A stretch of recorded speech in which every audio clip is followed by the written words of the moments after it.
Have you ever stopped to think why, even with so much information available, most people still struggle with money?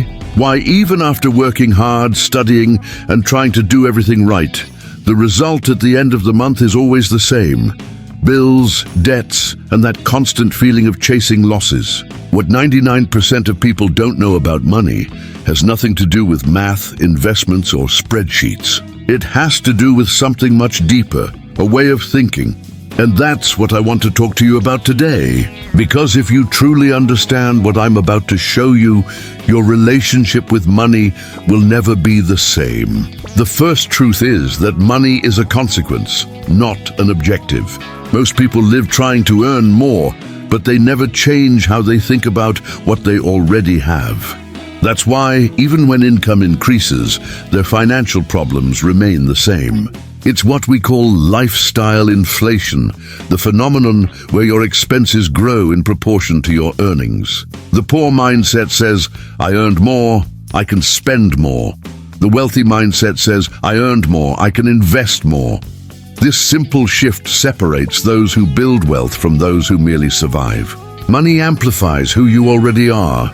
If you're disciplined, it multiplies. If you're disorganized, it disappears. The second truth is that money is a game of behavior, not knowledge. 99% of people believe the secret lies in knowing which stock to buy, which cryptocurrency to invest in, or what business to start. But the real secret is emotional control. Greed and fear are the two forces that drive markets and destroy fortunes. The investor who buys in euphoria and sells in panic is doomed to lose. But the one who acts rationally while others are desperate is the one who prospers most. Warren Buffett summarized it perfectly. Be fearful when others are greedy, and greedy when others are fearful. What few understand is that wealth is a state of mind before it becomes a financial reality. The third truth is that money flows to those who solve problems. The market rewards value, not effort. It doesn't matter how hard you work, but how much your work impacts people's lives. That's why a doctor earns more than a receptionist, and an entrepreneur who creates a solution for millions can become a billionaire. If you want to earn more, stop asking, how much will I make? And start asking, how much value do I create? Money is simply the reflection of the impact you generate. Once you understand this, you begin to see opportunities everywhere, because every problem is a doorway to building wealth.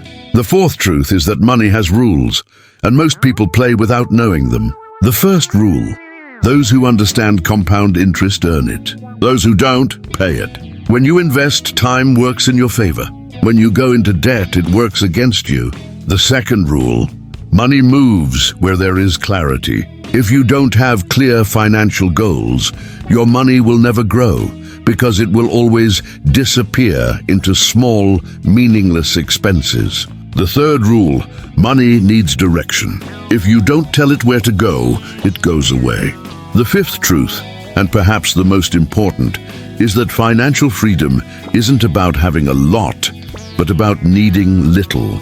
Many believe wealth comes when you make millions, but true wealth begins when you reduce the cost of your freedom. When your monthly expenses are lower than your passive income, you are free. And freedom isn't about numbers, it's about time. It's about waking up without the weight of obligation, deciding your own pace, and living with purpose. Money is a means, not an end. It's the bridge that takes you from survival to fulfillment. But there's something almost no one tells you. Money doesn't change who you are. It reveals you. If you're generous, you'll give more. If you're insecure, you'll chase status. If you're wise, you'll multiply. That's why the real secret isn't to have money, but to become the kind of person capable of managing it. You must evolve before your bank account does. That's why many lottery winners end up broke again within a few years, because they never developed the mindset required to sustain what they gained.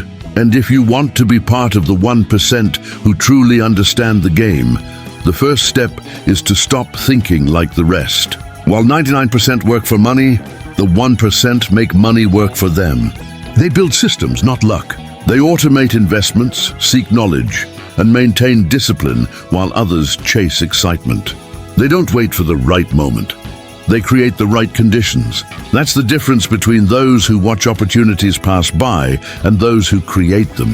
Now I want you to think about this. How much of what you do today is actually building wealth, and how much is just maintaining the cycle? What would happen if, from today onward, you treated every dollar as an employee that must bring you returns? The right mindset turns money into an ally, but without it, money becomes a silent enemy. In the end, what 99% of people don't know about money is that it's a mirror. It reflects who you are, what you value, and how much you're willing to grow. So if you've made it this far, this is your moment to act. Don't wait for the perfect scenario. Don't wait to have extra money. That moment never comes. Start small, but start today. Invest in knowledge, organize your finances, and commit to building, not just consuming. Because at the end of the day, the secret of money isn't in earning it, but in keeping it, multiplying it, and using it with purpose. And remember, money is never the end of the journey. It's just the reflection of how capable you've become at creating value in the world.